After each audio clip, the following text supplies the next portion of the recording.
Jadi perpustakaan yang tadi yang bagus ya bisa jadi menang otomatis ya. Nah, terus perpustakaan yang apa lagi? Perpustakaan yang berinspirasi bisa. Tapi sebenarnya perpustakaan yang menang adalah ya perpustakaan yang terpilih. Oh.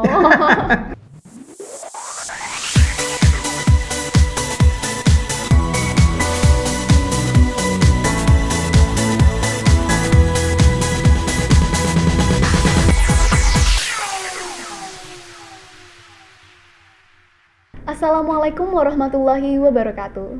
Salam. Halo Sobat Jubel, kembali lagi di podcast Jubel Inspiratif yang selalu mengundang tamu-tamu menginspiratif bersama dengan saya Ririn Wijaya.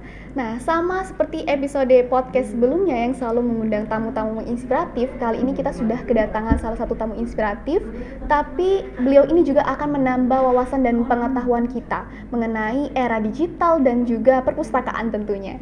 Langsung saja kita sambut dan panggilkan Bapak Dr. Mulyadi F.Hum selaku dosen Prodi Ilmu Perpustakaan UIN Raden Patah Palembang. Selamat datang Bapak. Assalamualaikum. Salam. Apa kabarnya Bapak? Alhamdulillah sehat. Harus sama Ririn ya? Iya, saya dengar Ririn Wijaya. Pokoknya harus selalu sehat dan semangat tentunya ya Pak. Iya. Oke, baik Pak. Berbincang mengenai era digital saat ini Pak. Kita kan apa-apa serba HP, apa-apa serba online gitu Pak.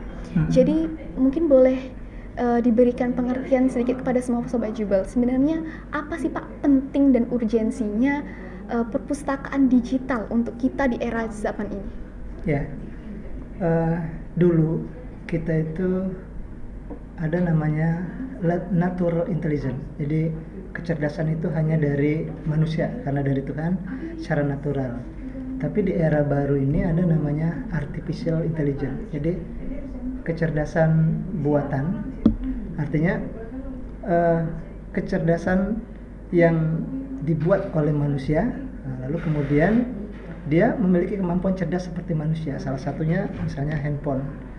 Jadi dia memiliki kemampuan sama seperti kita, bisa membaca, menunjukkan arah gitu kan. Kemudian juga yang lain-lainnya yang bisa dilakukan oleh manusia. Nah, itulah nanti yang akan mengubah kita di dunia digital termasuk di perpustakaan nanti ya. Oke, baik. Kalau contoh dari layanan transformasi perpustakaan di era digital itu bagaimana Bapak? Ya,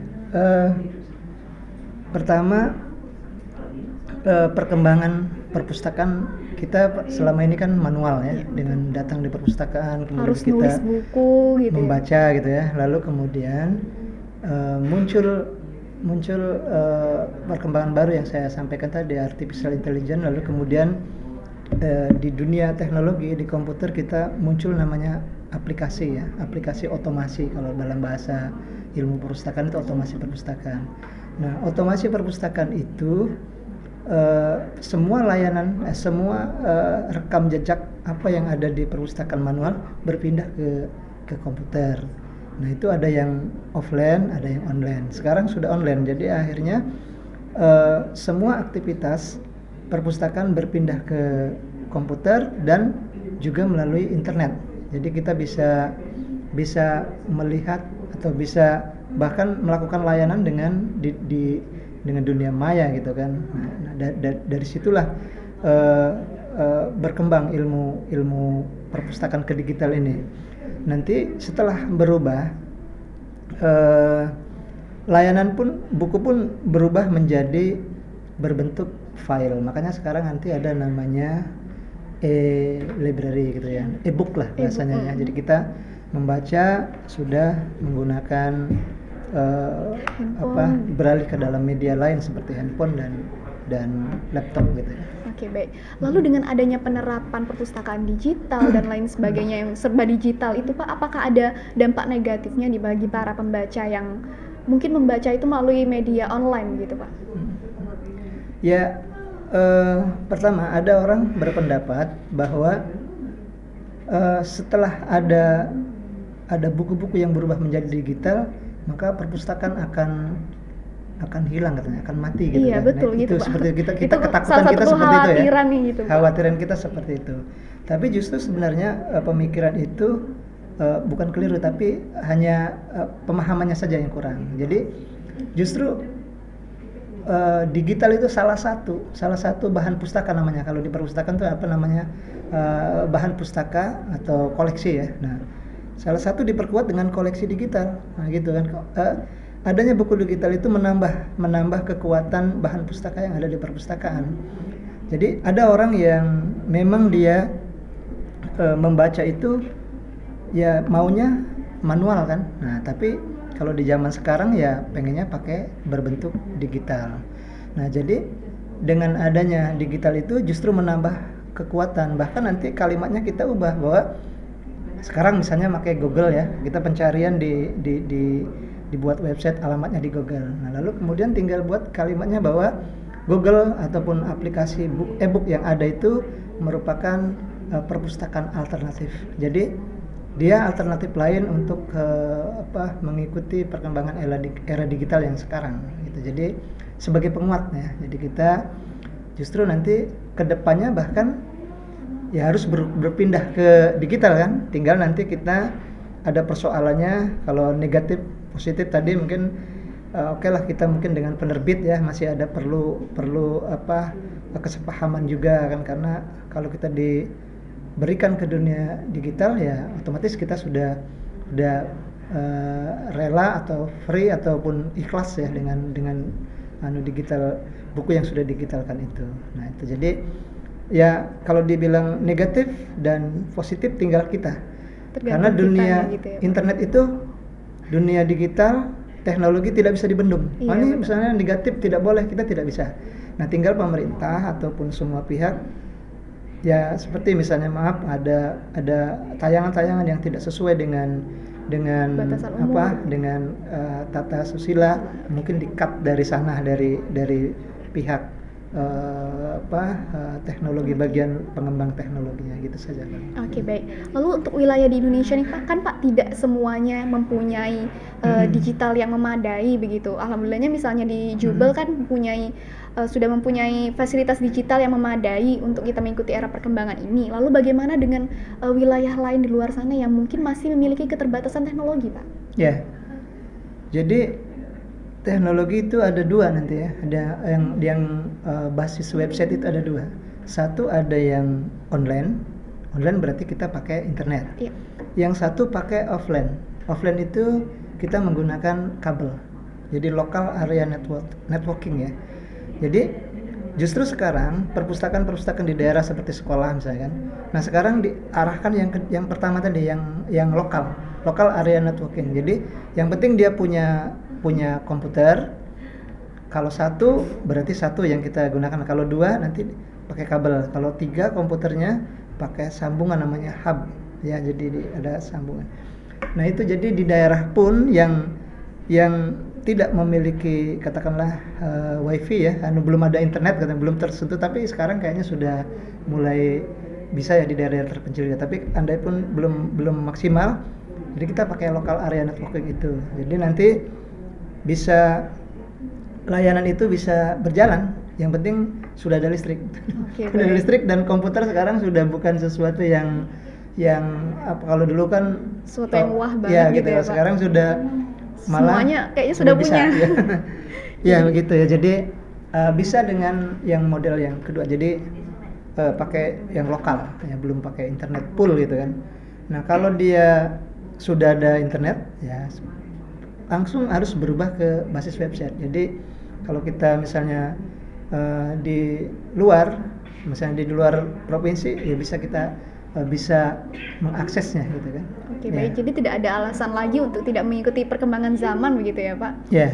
Oke, baik. Selanjutnya contoh inovasi dari perpustakaan digital yang menurut Bapak sangat berpengaruh nih untuk semua siswa dan tentunya masyarakat di luar sana tuh apa sih Pak?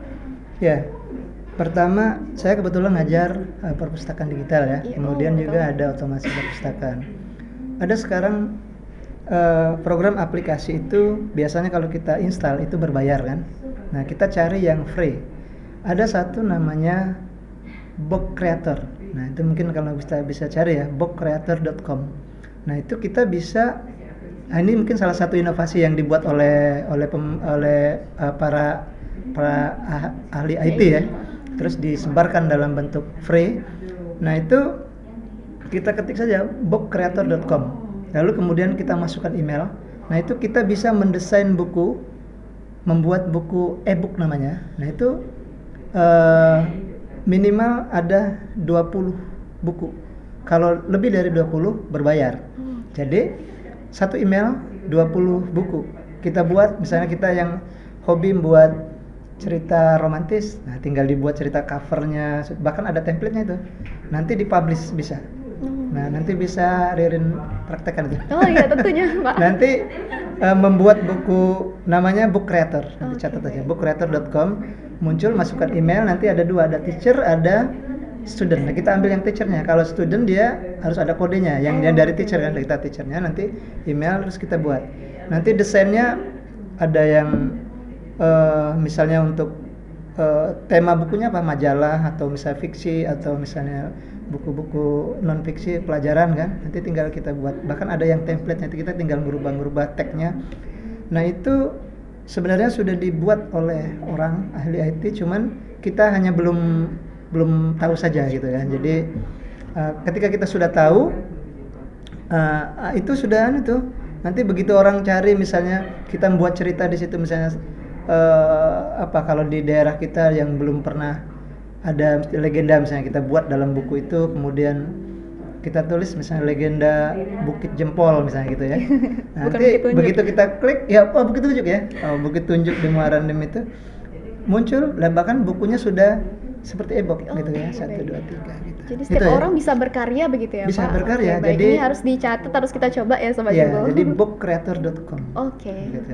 Ya. Oke, baik. Bapak kan sejauh ini kita sudah ngobrol-ngobrol cukup jauh nih Pak mengenai perpustakaan digital. Bapak juga tadi sudah berkesempatan untuk berkeliling-keliling di perpustakaan 17 dan mengetahui lumayan banyak program kami. Nah, menurut Bapak tentang perpustakaan kami saat ini bagaimana Pak? Ya, terima kasih. Kebetulan saya ikut dalam tim juri ya. Jadi kalau lomba itu kan ada juara 1, pengennya juara 1 gitu. Harusnya juara 1, tapi amin. semuanya pengen menjadi juara ya. Jadi sebenarnya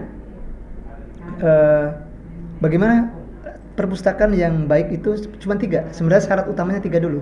Pertama, pengakuannya dulu. Maksudnya ada SK-nya enggak dari kepala sekolah, dari dinas, atau sekarang akreditasi. Misalnya kita sekarang akreditasi apa? Perpustakaannya. Itu berarti sudah 1 contreng. Oke, baik. Sudah 1 syarat nih. Kedua, dia harus punya tempat perpustakaan, gedungnya itu harus terpisah, tidak boleh nyatu dengan mana. Kita sudah terpisah? Sudah. Terpisah. Alhamdulillah sudah 2 lantai. Ya, 2 lantai terpisah. Ketiga, koleksi. Nah, koleksi itu minimal 10.000. Nah, itu ya. Kalau itu 3 sudah terpenuhi, makanya sekarang kita 17 kabupaten ya. Dia ambil berapa ini, dia cek dulu minimal akreditasinya B. Nah, yang tidak B kan tidak masuk dulu, untuk syarat aja kan. Nah, jadi itu pertama. Kedua, tinggal selebihnya itu tinggal penguatan seperti ini. Ada pengembangan seperti kita di sini ada podcast kan. Ada misalnya apalagi ada pojok baca, tadi Bapak lihat ada pojok baca. Ya kalau misalnya semuanya begini. Yang hebat itu perpustakaan seperti apa ini ya? Apakah dia yang bagus? Apakah dia yang canggih? Apakah ini tidak? Yang hebat adalah apa? Perpustakaan apa? Kalau Ririn bilang perpustakaan yang tentunya bisa menambah wawasan dan kreativitas murid-muridnya Pak. Ya, maksudnya yang ini ya, perpustakaan yang misalnya jadi juara gitu ya. 1, menambah apa tadi? Menambah wawasan dan kreativitas para siswa. Karena itu fungsi literasi gitu Pak. Apalagi yang bagus, ya. Apalagi yang nyaman tempatnya gitu. Yang apa? Apalagi yang sudah cukup seperti itu. Jadi perpustakaan yang hebat, kalau dalam lomba perpustakaan apa? Perpustakaan yang bagaimana? Perpustakaan yang apa tuh Pak kalau boleh tahu? Kalau perpustakaan yang menang dalam lomba itu perpustakaan yang apa? Nah, pertanyaannya seperti itu. Oh, itu nggak bisa di spoiler ya, Pak? Enggak apa-apa. Ini Jadi perpustakaan yang tadi yang bagus ya bisa jadi menang otomatis ya. Nah, terus perpustakaan yang apa lagi? Perpustakaan yang berinspirasi bisa. Tapi sebenarnya perpustakaan yang menang adalah ya perpustakaan yang terpilih. Oh iya, benar juga ya sama Jubel. Walaupun dia hebat dan terbaik, kalau nggak terpilih ya nggak menang gitu, Pak. Kalau dia pemilihan ketua OSIS ada 5 orang, oh ini yang bagus, tapi nggak terpilih. Oh ya udah benar ya. Enggak, tapi untuk terpilih itu kan orang ada kriterianya gitu. Ya mudah-mudahan terpilih ya. Amin. Semoga saja ya Pak. Oke Pak, sebelum kita menutup podcast Jubel Inspiratif episode kali ini, seperti dengan tajuk podcast Jubel ini Pak, podcast Jubel Inspiratif. Jadi setiap bintang tamu yang hadir di sini memberikan sepatah dua patah kata kalimat inspiratif yang tentunya menginspirasi saya dan semua sobat Jubel yang menonton. Mungkin boleh Pak, silakan. Ya, jadi adanya teknologi itu kita harus beradaptasi. Ya, adaptasi itu ada teknologi baru, kita harus ikut ya. Tadi tidak bisa dibendung. Tapi sebenarnya bukan hanya adaptasi, tapi harus bisa melampaui. Nah, itu kalimatnya ya. Jadi semua orang beradaptasi, tapi kita harus bisa melampaui. Misalnya begini. Saya tidak bisa bahasa Inggris. Kemudian ada bisa menerjemah di Google itu bahasa Inggris. Nah, tapi tulisannya di situ terjemah. Kalau dulu kan pakai ini ya, pakai kalimat aja, tapi ini file terjemah. Nah, ternyata tulisannya terjemah file, kalau dia lebih 50 maka dia berbayar, di bawah 50 gratis, free. Maka harus kita bisa melampaui, bukan hanya adaptasi. Oh, filenya ada berapa nih? Filenya ada 200, pecah dulu jadi 4, terjemah, baru merge lagi. Nah, itu namanya melampaui ya. Kalau kita adaptasi ada nih terjemah, tapi kita nerjemah nggak bisa Pak katanya.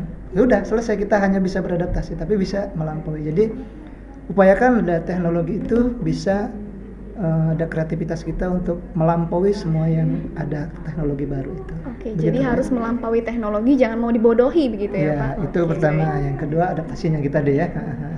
Oke Bapak, terima kasih banyak Bapak sudah membagikan kalimat inspiratif, wawasan dan pengetahuannya kepada kami semua.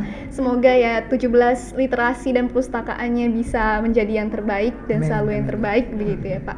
Sekali lagi saya ucapkan terima kasih banyak Bapak sudah berkesempatan untuk hadir di SMA Plus Negeri 17 Palembang, terkhususnya di podcast Jubel Inspiratif ini. Semoga Bapak juga selalu sehat dan semangat selalu. Terima kasih juga kepada semua penonton podcast Jubel Inspiratif yang selalu mengundang tamu-tamu menginspiratif.